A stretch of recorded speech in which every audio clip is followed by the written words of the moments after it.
Hello అండి, paper trading ఛానల్కి మీకు స్వాగతం. ఈ వీడియోలో మనం మాట్లాడుకోబోయే టాపిక్ ఏంటంటే ఆప్షన్ బయింగ్ చేస్తుంటాం కదా ఇంట్రాడేలో. ఆప్షన్ బయింగ్లో చాలామంది ఫెయిల్ అవుతుంటారు. అంటే స్టాప్ లాస్ ఎలా పెట్టాలి, ఎక్కడ పెట్టాలో తెలియక కాదు, వాళ్ళు ఫెయిల్ అయ్యేది ఎక్కడంటే రిస్క్ మేనేజ్మెంట్ తెలియకపోవడం ఒకటి, రెండోది టైట్ స్టాప్ లాస్లు పెట్టడం, ఇంకొకటి ఏంటంటే ఆప్షన్ ప్రీమియంకి స్టాప్ లాస్ పెట్టడం. సో స్టాప్ లాస్ అంటే ఆప్షన్ ప్రీమియంకి అని పెడతారు కదా, అంటే ఆప్షన్ ప్రీమియంకే పెడతారు, బట్ అది ఆప్షన్ ప్రీమియం అనేది అండర్లయింగ్ అసెట్తో కోరిలేట్ అయ్యేలా స్టాప్ లాస్ పెట్టడం చాలా ఇంపార్టెంట్.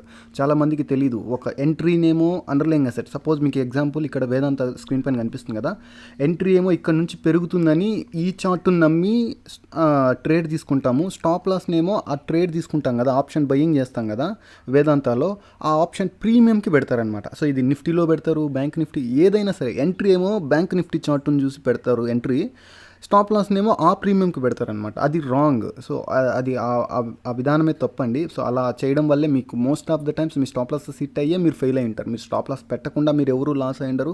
లాస్ అయిన ప్రతి వ్యక్తి స్టాప్ లాస్ పెట్టే లాస్ అయ్యింటారు. కాకపోతే వాళ్ళు పెడుతున్న స్టాప్ లాస్కి వాల్యూ లేని జోన్స్లో వాళ్ళు స్టాప్ లాసెస్ని ప్లేస్ చేస్తుంటారు. కాబట్టే వాళ్ళ స్టాప్ లాసెస్ ఇక్కడ ట్రిగ్గర్ అవుతున్నాయి అనమాట. సో ఇప్పుడు స్టాప్ లాస్ని ఎంత వాల్యూ జోన్లో పెట్టాలి, అండర్లయింగ్ అసెట్తో మన స్టాప్ లాస్ని ఎలా కోరిలేట్ చేసుకోవాలి, అలాంటి విషయాలన్నీ ఈ వీడియోలో ఒక ట్రేడ్ని మీకు ఎగ్జాంపుల్గా తీసుకొని మన టోటల్ రిస్క్ మేనేజ్మెంట్ ఎలా ప్లాన్ చేసుకోవాలి. ఒకవేళ ట్రేడ్లు ఏ ట్రేడర్ అయినా most of the times losses ఉంటాయండి. లాసెస్ లేని ట్రేడర్ అంటూ ఉండరండి. మోస్ట్లీ 50-60% సక్సెస్ రేట్ ఉండే ట్రేడర్స్ కూడా సక్సెస్ఫుల్గా ట్రేడింగ్ చేస్తున్నారంటే కేవలం రిస్క్ మేనేజ్మెంట్ అనమాట. సో ఈ రిస్క్ మేనేజ్మెంట్ని ఎలా మనం పాటించాలి, ఇలాంటివి ఒక ట్రేడ్స్ అనేటివి ఎక్కువగా ఫెయిల్ అవుతుంటాయి. ఫెయిల్ అవుతున్నప్పుడు మన క్యాపిటల్ని ఎలా కాపాడుకోవాలి, సక్సెస్ అవుతున్నప్పుడు మన ట్రేడ్ని ఎలా పెంచుకోవాలి, ఇలాంటివే ఉంటుందన్నమాట. సో దానికి సంబంధించి మీకు ఒక ట్రేడ్ని మీకు ఎగ్జాంపుల్గా తీసుకొని నేను ఈ వీడియోలో క్లియర్గా ఎక్స్ప్లెయిన్ చేసే ప్రయత్నం అయితే చేస్తాను. సో మనం ఎగ్జాంపుల్గా రెండు తీసుకుంటున్నాం అనమాట. ఒకటి భారతీ ఎయిర్టెల్, ఓకేనా, అలాగే వేదాంత. ఈ రెండిట్లో రెండు ట్రేడ్స్ ఉన్నాయి. ఈ రెండు ట్రేడ్స్ ఆప్షన్ బయ్యింగ్కి సంబంధించి, ఇంట్రాడేకి సంబంధించి తీసుకోవడం జరిగింది. సో వాటికి స్టాప్ లాసెస్ ఎలా ప్లేస్ చేసాం, వాటి టెక్నిక్ ఏంటి అనేది ఈ వీడియోలో క్లియర్గా ఉంటుంది, ఓకేనా. సో వీడియోని స్కిప్ చేయకుండా చూడడానికి ట్రై చేయండి. అలాగే పేపర్ ట్రేడే కదా అని మీరు లైట్ తీసుకొని వెళ్ళిపోతే నేనేం చేయలేను, బట్ టెక్నిక్ ఉంది, లాజిక్ ఉంది అని మీరు నమ్మితే మాత్రమే వీడియో చూడండి. మీరు మార్కెట్లో మనీ చూస్తే మీరు ఎక్కువ రోజులైతే నిలబడలేరు. మార్కెట్లో సబ్జెక్ట్ని చూసిన వాళ్ళే ఇక్కడ నిలబడతారండి. సో ఒకసారి మనం టాపిక్లోకి అయితే వెళ్ళిపోదాం. Right, okay. సో ఇప్పుడు మన వ్యూ ఏంటి, స్టార్టింగ్ నుంచి ఉండాలండి, క్లారిటీ ఉండాలి. మనం ఒక గేమ్ ఆడుతున్నప్పుడు గేమ్లో అన్ని రూల్స్ మనకు తెలిసినప్పుడే మనం ఆ గేమ్లో లూప్ హోల్స్ ఏంటి, ఆ గేమ్ని మనం ఎలా ఆడాలి అని ఒక క్లారిటీ ఉంటుంది అనమాట. ఏమీ తెలియకుండా గేమ్ ఆడితే ఎక్కడ అవుట్ అవుతామో కూడా మనకు తెలియకుండా పోతుంది అనమాట. సో కాబట్టి మనం ఒక ప్రాపర్ వేలో వెళ్దాము.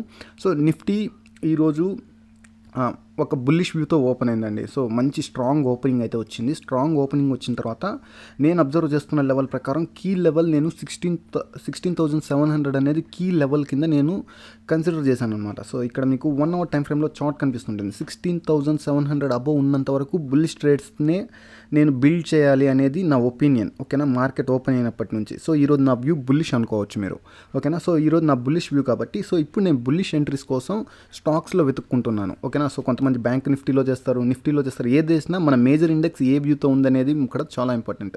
సో మేజర్ ఇండెక్స్ బుల్లిష్ వ్యూతో ఉందంటే ఎంటైర్ మార్కెట్ బుల్లిష్ వ్యూతో ఉందన్నట్టు, ఓకేనా. సో ట్రెండ్కి అగైనెస్ట్గా ట్రేడ్ చేయొద్దండి. నేను ట్రేడ్ చేయను. ఈరోజు ట్రెండ్ బుల్లిష్ ట్రెండ్, సో నేను కూడా బుల్లిష్ ట్రేడ్ తీసుకున్నాను అనమాట, ఓకేనా. రైట్, ఇప్పుడు నేను భారత్ ఎయిర్టెల్ అలాగే వేదాంతాలో ఫస్ట్ మీకు ఈక్విటీలో నా ఎంట్రీ పాయింట్ని చూపించడం కోసం నేను ఈక్విటీలో ఎంట్రీ తీసుకున్నాను, ఓకేనా. సో వేదాంతాలో ఒక ఎంట్రీ ఉంది, ఓకేనా. భారత్ ఎయిర్టెల్లో కూడా ఒక ఎంట్రీ ఉంది. సో ఇది ఈక్విటీలో ఎంట్రీ ఉంది, ఎందుకంటే ఎంట్రీ పాయింట్ని మీకు ఐడెంటిఫై చేయడం కోసం. అలాగే మనకు ఇక్కడ కూడా ఎంట్రీ ఉంది. న్యూ స్టాక్స్లో కూడా ఆప్షన్ బయ్యింగ్ చేసాం, ఆప్షన్ బయ్యింగ్లో కూడా మన ఎంట్రీ ఉంది, ఓకేనా. సో రైట్, సో ఇక్కడ ఎంట్రీ గురించి మాట్లాడుకుందాం. సో ఓకే, ఇప్పుడు మనకు వేదాంత్ అనేది అక్కడ ఎందుకు ఎంట్రీ తీసుకున్నా అనేది మీకు చాలా క్లియర్గా ఒక క్లారిటీ వచ్చి ఉంటుంది. మేజర్ సపోర్ట్ లెవెల్కి వచ్చింది. సో మేజర్ సపోర్ట్ లెవెల్కి వచ్చిన తర్వాత మనం అక్కడ బై పొజిషన్ అయితే బిల్డ్ చేయడం జరిగిందనమాట, ఓకేనా. సో ఇక్కడ మేజర్ లెవెల్ అంటున్నాను నేను. సో మేజర్ లెవెల్ అంటే ఏంటి, 370, ఓకేనా. సో ఈ 370 నమ్మి నేను 370 నుంచి వేదాంత పైకి వెళ్తుందని 370 ప్రైస్ ఎప్పుడైతే వేదాంత వచ్చిందో సో అప్పుడు నేను ఒక కాల్ని బై చేయడం జరిగింది, ఓకేనా. సో అది ఏ కాల్, సో 380 కాల్ని నేను బై చేయడం జరిగిందనమాట వేదాంతాలో, ఓకేనా. ఇది చాలా ఇంపార్టెంట్. సో 380 కాల్ ఎందుకంటే నా నా నమ్మకం ఏంటంటే 370 నుంచి 380 వరకు వెళ్ళడానికి పాసిబిలిటీ ఉంది. ఓకేనా. సో మీరు 370 కాల్నైనా కొనండి, ఏదైనా సరే కాల్ అనేది కొనాలి. ఓకేనా. సో నా టార్గెట్ అనేది 380 రేంజ్ వరకు, అంటే ఇక్కడ నుంచి పెరుగుతుంది, బట్ అది ఎంత పెరుగుతుందో మనకు తెలియదు. సో 370 కాల్ అయితే వద్దు. సో ఓకే, 380 కాల్ని అయితే నేను తీసుకున్నా. ఓకేనా. సో మీరు అర్థమని కూడా తీసుకోవచ్చు, బట్ నేనైతే టార్గెట్కి దగ్గరగా ఉండే స్ట్రైక్స్నే నేను చూస్ చేసుకుంటాను కాబట్టి నేను ఇక్కడ 380 కాల్ ఆప్షన్ని నేను బై చేయడం జరిగింది. సో ఇక్కడ దాకా క్లియర్ కదా. సో 380 కాల్ ఆప్షన్ని నేను బై చేసిన తర్వాత స్టాప్ లాస్ ఎక్కడ పెట్టాలి. సో ఇక్కడ 380 కాల్ ఆప్షన్ని నేను ఎంతలో బై చేశాను, సో 11:16కి నేను బై చేశానండి. టైం మీకు ఇక్కడ క్లియర్గా ఉంటుంది. సో 380 కాల్ని నేను బై చేసిన తర్వాత నా ఎంట్రీ ప్రైస్ ఇది 13.40. ఈ చాలామంది ఏం చేస్తారంటే స్టాప్ లాస్ అనేది 13.40కి ఒక 2 రూపీస్ స్టాప్ లాస్ అంటే 12.40 లేకపోతే 11.40 ఇలా పెడుతుంటారు. కాదు, అది రాంగ్, అలా పెట్టకూడదు. స్టాప్ లాస్ అనే దాన్ని ఇక్కడ పెట్టాలి. సో ఇక్కడ ఎందుకు పెట్టాలి, సో మనం ఎంట్రీ ఏ చార్ట్ని నమ్మి తీసుకుంటున్నాం. ఇక్కడ మనం ఎంట్రీ అనేది వేదాంతాన్ని నమ్మి తీసుకుంటున్నాం, వేదాంత చార్ట్ని నమ్మి, వేదాంతలో ఉన్న స్ట్రక్చర్ని నమ్మి మనం ఇక్కడ ట్రేడ్ తీస్తున్నాం. సో స్టాప్ లాస్ అనేది ఎక్కడ ఉండాలి, వేదాంత స్ట్రక్చర్లో ఉండాలి. మన స్టాప్ లాస్ ఎలా ఉండాలి, వేదాంతలో ఈ సపోర్ట్ లెవెల్ ఫెయిల్ అయితే మన స్టాప్ లాస్ హిట్ అయ్యేలా ఉండాలి. మన స్టాప్ లాస్ ఏదో పెట్టాం కదా స్టాప్ లాస్ అని కాకుండా, సో ఇప్పుడు మన స్టాప్ లాస్ ఈ రేంజ్లో ఉందండి. సో అది ఎలా పెట్టాను స్టాప్ లాస్ కూడా నేను క్లియర్గా మెన్షన్ చేస్తాను. సో ఇక్కడ మీరు చూడండి, ఈ స్టాప్ లాస్ కనుక హిట్ అయితే ఈ స్ట్రక్చర్ ఫెయిల్ అవుతుందా లేదా ఒకసారి మీరు ఆలోచించుకోండి. వీడియోని హై క్వాలిటీలో పెట్టుకొని చార్ట్ స్ట్రక్చర్ చూడడానికి ట్రై చేయండి. ఆ తర్వాత మీకు క్లారిటీ వస్తుంది. సో ఈ లెవెల్ ఫెయిల్ అయింది అనుకోండి, ఇంకేం అవ్వాలి, ఇంకా ఇంత మేజర్ సపోర్ట్ ఫెయిల్ అయితే ఇంకా ఆల్మోస్ట్ ఫాలో అవ్వాలి. సో అలాంటి మేజర్ లెవెల్ ఫెయిల్ అయితే మన స్టాప్ లాస్ హిట్ అయ్యేలా ఉంటుంది అనమాట మన స్టాప్ లాస్ అనేది. ఓకేనా. సో మన స్టాప్ లాస్ రేంజ్ ఈ రేంజ్లో ఉంది కాబట్టి, సో ఆ స్టాప్ లాస్ ఎంత పెట్టాము, ఏటీఆర్ లెవెల్స్ అండి, మీకు ఇక్కడ కనిపిస్తుంటాయి ఏటీఆర్ లెవెల్స్. ఓకేనా. సో ఏటీఆర్ లెవెల్స్ ఎంత ఉన్నాయని చూసుకోవాలండి. సో ఇక్కడ మనకు 6 కనిపిస్తుంది, అప్రాక్సిమేట్లీ 6 రూపీస్ వరకు మనకు అగైనెస్ట్ మూవ్ రావడానికి పాసిబిలిటీ ఉంటుంది. మీరు 15 మినిట్స్ టైం ఫ్రేమ్ తీసుకున్నట్లయితే మీకు ఇంకొంచెం తగ్గుతుందండి. సో నేను ఇక్కడ అప్రాక్సిమేట్లీ 5 పాయింట్స్ని తీసుకున్నాను. నేను 15 మినిట్స్ టైం ఫ్రేమ్లో చెక్ చేసుకున్నా. ఇక్కడ మీరు చూస్తున్నది 1 అవర్ టైం ఫ్రేమ్. మీరు ఏటీఆర్ స్టాప్ లాస్ విడ్త్ కోసం అయితే మీరు 15 మినిట్స్ టైం ఫ్రేమ్కి డౌన్ అవ్వండి. సో అక్కడ మీకు రీజనబుల్ ఏటీఆర్ వస్తుంది. సో మీరు 1 అవర్ టైం ఫ్రేమ్లో ఉన్న ఏటీఆర్ పెడితే, సో స్టాప్ లాస్ ఎంత కావాలో దానికంటే ఎక్కువ డిస్టెన్స్ మీ స్టాప్ లాస్ అయితే ట్రావెల్ అవ్వడం జరుగుతుంది. సో కాబట్టి రెండింటిని బ్యాలెన్స్ చేసుకోవాలి కాబట్టి, సో నేను ఇక్కడ 370 జోన్లో ప్రైస్లో ఎంటర్ అయ్యాను. సో నా ఎంట్రీ పాయింట్ నుంచి 5 పాయింట్స్ అనేవి నా స్టాప్ లాస్ అనమాట. ఓకేనా. సో 371లో నా ఎంట్రీ పాయింట్ ఉంది. ఓకేనా. సో స్టాప్ లాస్ అనేది నేను 367 పెట్టాను. ఓకేనా. 367 అనేది నా స్టాప్ లాస్. ఓకేనా. సో ఇప్పుడు ఈ డిస్టెన్స్ ఎంత ఉంది, 5 పాయింట్స్ ఉంది, 4 పాయింట్స్ ఉందండి. ఓకే, సారీ, ఇంతకుముందు 5 అన్నట్లున్నాను. సో 4 పాయింట్స్ మనకు స్టాప్ లాస్ ఉంది. సో ఇక్కడ దాకా క్లియర్ కదా. సో మన ఎంట్రీ ఎప్పుడైతే వేదాంత 370కి వచ్చిందో అక్కడ ఎంట్రీ తీసుకుంటున్నాం. స్టాప్ లాస్ అనేది వేదాంత ఎప్పుడైతే మనకు 367ని టచ్ చేస్తుందో అప్పుడు మనం ఎగ్జిట్ తీసుకుంటాం. ఓకేనా. సో అలాగని సో ఇది 367కి మనం అలర్ట్ పెట్టుకొని 367కి వచ్చిన తర్వాత అలర్ట్ వచ్చిన తర్వాత మనం ఎగ్జిట్ అయ్యామనుకోండి, మనకు రిస్క్ ఎంత చేస్తున్నాం మనకు ముందే తెలీదు. సో అది మార్కెట్లో డేంజర్. సో కాబట్టి మనం ఏం చేయాలంటే ఫస్ట్ ఇక్కడ మనం ఏ కాల్లోకి ఎంటర్ అవుతున్నాం. సో ఇక్కడ మనం ఏ కాల్లోకి ఎంటర్ అవుతున్నాం, 380 కాల్లోకి కదా మనం ఎంటర్ అవుతున్నది. సో 380 కాల్ యొక్క ఎంట్రీ ప్రైస్ని నోట్ చేసుకోండి. 13.40 కదా. సో 13.40. సో దాన్ని మీరు మీ జెరోదా బ్రోకర్ కావచ్చు, లేకపోతే మీకు ఏది ఉంటే అది ఆప్షన్ బిల్డర్ని అయితే ఓపెన్ చేసుకోండి. సో ఇది చాలా ఇంపార్టెంట్. ఆప్షన్ బిల్డర్ని ఎంటర్ చేసుకొని, సో ఇక్కడ మీరు లిమిట్ ఆర్డర్ కింద పెట్టుకొని మీ ఎంట్రీ ప్రైస్, ఇక్కడ మీకు ఎంట్రీ ప్రైస్ ఎంత ఉంది, 13.40 ఉంది కదా. సో ఇక్కడ 13.4 ఎంట్రీ చేసి లిమిట్ చేసి మాడిఫై. ఓకేనా. సో మీ ఎంట్రీ అనేది ఇక్కడ మీరు మెన్షన్ చేసిన తర్వాత ఇక్కడ అనలైజ్ అని ఉంటుందండి. సో దీన్ని చూసుకోండి. అనలైజ్ అనే దాన్ని మీరు క్లిక్ చేయండి. ఇది చాలా ఇంపార్టెంట్. స్టెప్ బై స్టెప్ వెళ్దాము. ఓకేనా. సో వెళ్ళిన తర్వాత మీ స్టాప్ లాస్ రేట్ ఎంత ఇక్కడ ఉంటుంది. మీరు స్టాప్ లాస్ అనేది ఈ పెట్టారు. సో ఎంత పెట్టారు మీరు, 367 ఎప్పుడైతే వేదాంత ట్రిగ్గర్ చేస్తుందో అప్పుడు మీ స్టాప్ లాస్, రైట్. సో మీ స్టాప్ లాస్ అమౌంట్ని ఇక్కడ మీరు ఎంటర్ చేయండి, 367. ఓకేనా. 367 మీ స్టాప్ లాస్ రేంజ్. ఓకేనా. సో ఇక్కడ మీ ఎంట్రీ ప్రైస్ ఇక్కడ ఉంటుంది చూడండి, 13.40. మీరు ఆప్షన్లోకి ఎంటర్ అవుతున్నప్పుడు, మీరు ఆప్షన్ బై చేస్తున్నప్పుడు మీ యొక్క ఎంట్రీ ప్రైస్ 13.40. సో ఆ 13.40ని మనం ఎంటర్ చేసాము. ఓకేనా. సో మన స్టాప్ లాస్ రేంజ్ ఎంత, 367. ఓకే. సో అది ఎంటర్ చేస్తే మనకి ఎంత లాస్ వస్తుంది. ఓకేనా. ఇక్కడ అప్రాక్సిమేట్ లాస్ కనిపిస్తుందండి. ఓకేనా. ఇది ఐవి పెరిగితే పెరుగుతుంది, ఐవి తగ్గితే తగ్గుతుంది. అలాగే డేస్ ఎక్స్పైరీ డేస్కి ఎన్ని ఉన్నాయి, ఇంప్లాయిడ్ వోల్టాలిటీ ఎంత ఉంది అనే దాన్ని బట్టి ఈ బ్లూ లైన్ అనేది మనం ఇంట్రాడే చేస్తున్నామండి. మనకు బ్లూ లైన్ అనేది మనకి ఇక్కడ క్యాలిక్యులేట్ చేసుకునే ప్రైస్ అనమాట. సో ఇక్కడ మీకు ఏదైతే రెడ్ లైన్ ఇలా ఉంది చూసారా, ఈ రెడ్ కలర్లో ఉంది చూసారా, బ్రౌన్ కలర్లో, అది వచ్చేసి ఎక్స్పైరీ డేకి క్యాలిక్యులేషన్, ఓకేనా. సో బ్లూ లైన్ క్యాలిక్యులేషన్ ఈ రోజు ఏం జరుగుతుంది అనేది అనమాట. సో ఇది అప్ అండ్ డౌన్ అవుతూ ఉంటుంది, ఎందుకంటే ఇంప్లాయిడ్ వోల్టాలిటీ కాన్స్టెంట్గా ఉండదండి ఏ స్టాక్ అయినా. సో ఇంప్లాయిడ్ వోల్టాలిటీ పెరిగినప్పుడు మనకు ఫేవర్గా లాస్ తగ్గుతుంది, ఇంప్లాయిడ్ వోల్టాలిటీ తగ్గినప్పుడు మనకు అగైనెస్ట్గా లాస్ అనేది పెరుగుతుంది, ఎందుకంటే మనం ఇక్కడ ఆప్షన్ బయ్యర్ కాబట్టి, ఓకేనా. సో ఇక్కడ మనకు ఎంత కనిపిస్తుంది, అప్రాక్సిమేట్లీ 5200 కనిపిస్తుంది కదా. సో మనం కన్సిడర్ చేసి ఒక కొంచెం కన్విన్సింగ్గా మనం 5500 స్టాప్ లాస్ని అయితే తీసుకుందాం అనమాట, ఓకేనా. సో అప్పుడు మనం ఏం చేయాలి, 5000 ఇప్పుడు క్యాలిక్యులేషన్ వస్తుందండి. సో ఇక్కడ అమౌంట్ ఎంత, 5700 చూడు అప్పుడే పెరిగింది. సో ఇది ఐవి అప్ అండ్ డౌన్స్ని బట్టి ఇక్కడ మారుతుంటుంది. మనం రఫ్గా 6000 తీసుకుందామండి, ఓకేనా. 6000 డివైడెడ్ బై, సో మీకు క్యాలిక్యులేషన్ కూడా తీసుకొని మీకు ఎక్స్ప్లెయిన్ చేస్తాను. ఓకే, ఇక్కడ మనకు 6000, ఓకే, డివైడెడ్ బై మనకు లాట్ సైజ్, వేదాంత లాట్ సైజ్ మనకు కావాలి. సో వేదాంత లాట్ సైజ్ ఎంత అండి, ఇక్కడ ఉంటుంది చూడండి 3100, ఓకేనా. సో మీరు ఆప్షన్ చైన్లో ఎక్కడ చూసినా మీకు కనిపిస్తుంది 3100 డివైడెడ్ బై 3100, ఓకేనా. సో ఎంటర్ చేశారనుకోండి మీకు ఇక్కడ అమౌంట్ వస్తుంది 1.93, ఓకేనా. సో నోట్ చేసుకోండి 1.93, ఓకే. సో దీన్ని క్లియర్ చేసేయండి, ఓకే. సో ఇప్పుడు మీ ఎంట్రీ ప్రైస్ ఎంత, సో 13.40 కదా, 13.40 మైనస్, ఓకేనా. సో ఇంతకుముందు మీకు ఎంత వచ్చింది, 1.93 క్యాలిక్యులేషన్లో వచ్చింది, దాన్ని తీసేయండి 1.93, ఓకేనా. సో ఈక్వల్ టు కొడితే 11.47 అనమాట, ఓకేనా. సో మీ స్టాప్ లాస్ అనేది 11.47, ఓకే. సో అప్పుడు మీరు ఇక్కడ వచ్చి ఎంటర్ చేయండి, మోడిఫై చేసుకొని మీరు ఏ బ్రోకర్ వాడుతుంటే ఆ బ్రోకర్ దగ్గర 11.47 అనేది మీరు ఎంటర్ అయితే చేసుకోవాలన్నమాట. సో 11.47 అనేది మీ స్టాప్ లాస్.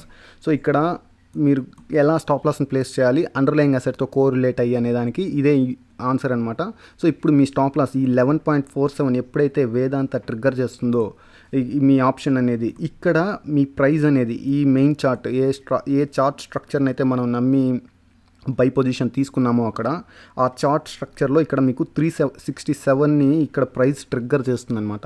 సో ఇవన్నీ ఎస్టిమేషనే, కానీ మోస్ట్ ఆఫ్ ద టైమ్స్ ఇలానే జరుగుతుందండి.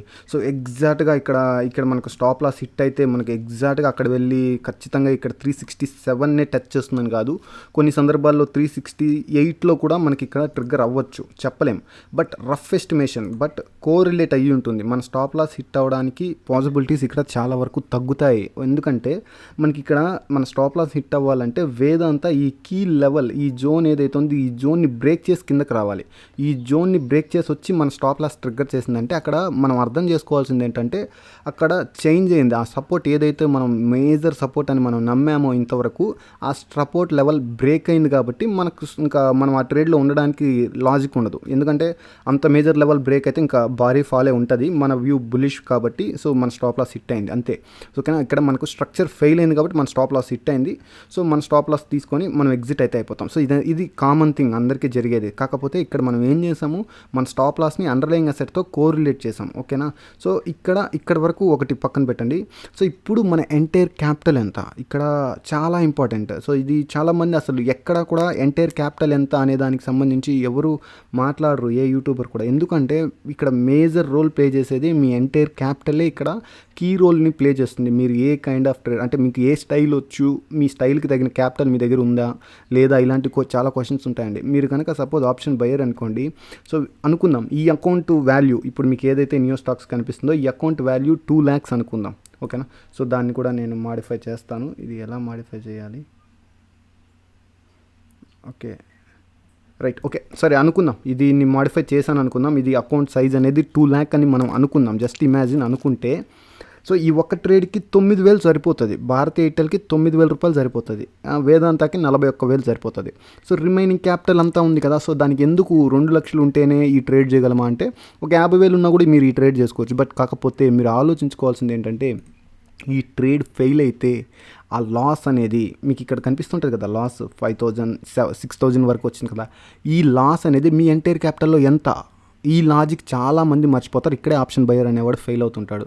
సో ఇది ఎంటైర్ క్యాపిటల్ని ఎంత డిస్ట్రాయ్ చేస్తుంది. సో ఇది మీది 2 lakh రూపీ అకౌంట్ సైజ్ అనుకోండి, ఈ లాస్ అనేది మీకు మోర్ దెన్ 4% అనమాట.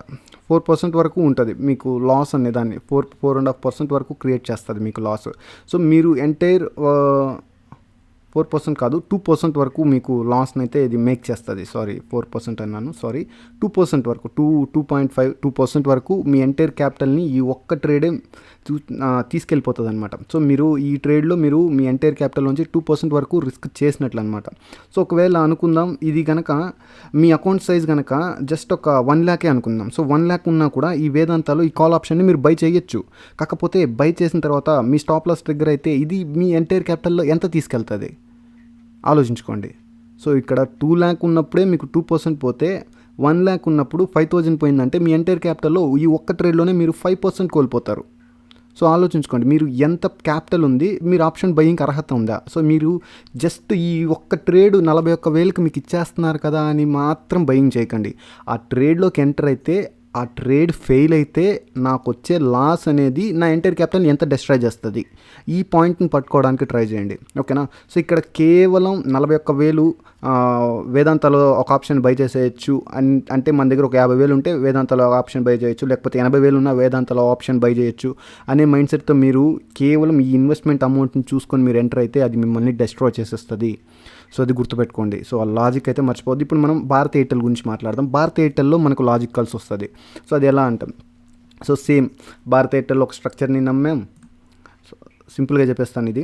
సో భారత్ ఎయిర్టెల్లో ఒక కీ లెవెల్ని బ్రేక్ చేసింది, రెసిస్టెన్స్ లెవెల్ని మీరు చూడొచ్చు. అది రెసిస్టెన్స్ లెవెల్ ఎంత ఇంపార్టెంట్ అనేది మీకు chart structure price action idea ఉన్న వాళ్ళకి ఇది ఈజీగా ఉంటుంది. లేని వాళ్ళకైతే ఒక కీ లెవెల్ని అయితే బ్రేక్ చేసిందండి. సో ఎప్పుడైతే ఒక కీ లెవెల్ రెసిస్టెన్స్ని అయితే భారత్ ఎయిర్టెల్ బ్రేక్ చేసిందో అప్పుడు నేను ఇక్కడ బై పొజిషన్ అయితే తీసుకున్నాను. సో బై పొజిషన్ ఎప్పుడు తీసుకున్నాను మీకు ఇక్కడ భారత్ ఎయిర్టెల్ చార్ట్లో కనిపిస్తుంది. 701 రేంజ్లో నేను భారత్ ఎయిర్టెల్లో బై పొజిషన్ అయితే తీసుకున్నాను. సో స్టాప్ లాస్ అనేది అప్రాక్సిమేట్లీ ఎంత పెట్టాను నేను ఇక్కడ ఒక 5 రూపీస్ పెట్టానండి. ఓకే, ఇంతకుముందు 5 రూపీస్ నేను వేదాంతలో చెప్పినట్లు ఉన్నాను. ఓకే, సో ఇక్కడ 5 రూపీస్ పెట్టాను. సో ఎలా పెట్టాను, స్టాప్ లాస్ ఏటీఆర్ లెవెల్ అండి. ఓకేనా. సో ఏటీఆర్ సెట్టింగ్స్ కూడా మీరు చూసుకోవచ్చు. సింపుల్ బేసిక్ చార్ట్ అండి. లెంత్ నేను 50 తీసుకున్నాను, మీరు 14 తీసుకున్న ఇంచుమించు ఇంతే ఉంటుందండి, పెద్దగా డిఫరెన్స్ అయితే ఉండదు. మీరు ఏదైనా తీసుకోండి. సో ఇక్కడ నేను 50 తీసుకున్నాను. సో నాకు ఏటీఆర్ లెవెల్ అనేది 4.50 ఉంది. నేను దాన్ని రౌండ్ ఆఫ్ చేశాను. 5 రూపీస్ అయితే నేను ఇక్కడ చేయడం జరిగిందనమాట. ఓకేనా. సో స్టాప్ లాస్ ప్రైస్ ఎంత, సో ఈ స్టాప్ లాస్ విడ్త్ ఇది ఎంత మీరు తీసుకున్న తర్వాత సింపుల్గా మీరు ఇక్కడ call option buying, so entry price అనేది మనకి ఇక్కడ 10.25. ఓకేనా. సో సింపుల్గా మళ్ళీ మీరు ఇక్కడికి వెళ్ళండి.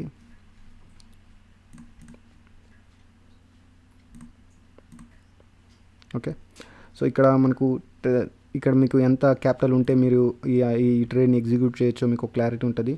సో ఎంట్రీ ప్రైస్ అనేది 10.25. ఓకే, సో అనలైజ్ చేయండి. మీ స్టాప్ లాస్ ఇక్కడ విడ్త్ ఎంత, సో ప్రైస్ ఎంత, సో విడ్త్ కాదు 696 అనమాట. ఓకే, సో దాన్ని తీసుకురండి ఇక్కడ 696.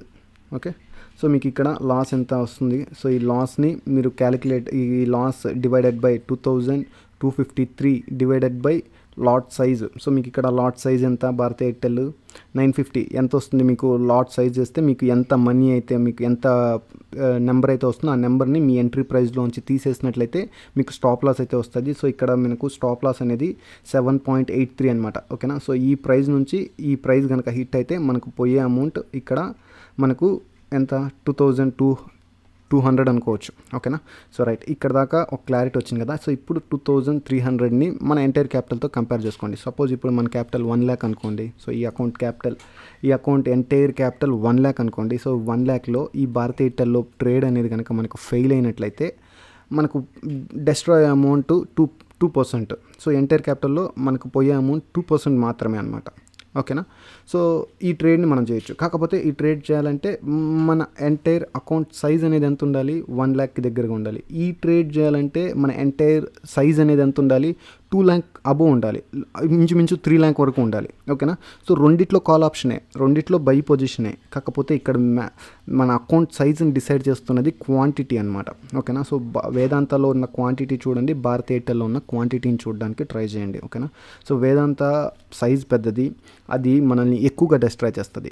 సో ఇక్కడ 41,000 ఉంది కదా అని మన దగ్గర 60,000 ఉంటే మనం లాస్ అవుతాం. సో మళ్ళీ ఒక్కసారి నేను క్లియర్గా మెన్షన్ చేస్తున్నాను, క్లియర్గా వినడానికి ట్రై చేయండి. సో ఇది ఎంత ఎగ్జిక్యూట్ చేయడానికి ఎంత మనీ అవుతుంది అని, అంత క్యాపిటల్ మన దగ్గర ఉందా లేదా అని ఎప్పుడు చూడొద్దండి. ఒక ట్రేడ్లోకి ఎంటర్ అయితే ఆ ట్రేడ్ ఫెయిల్ అయితే, అంటే స్టాప్ లాస్ హిట్ అయ్యి ఆ ట్రేడ్ ఫెయిల్ అయితే మనకు వచ్చే లాస్ ఎంత, ఆ లాస్ మన ఎంటైర్ క్యాపిటల్లో ఎంత పర్సెంట్ ఉంది, అది మోర్ దెన్ 2% ఉందా, ఆ ట్రేడ్ మీరు ఇంకా చేయకూడదు. ఓకేనా. సో ఇలా మీరు చెయ్యాలి అంటే మీ ఎంటైర్ క్యాపిటల్ అనేది మినిమం 1 lakh అబోనే ఉండాలండి. 1 lakh కంటే తక్కువ ఉంటే మీరు ఇది చేయలేరు. ఓకేనా. సో క్లియర్ అనుకుంటున్నాను. సో రైట్, ఒకసారి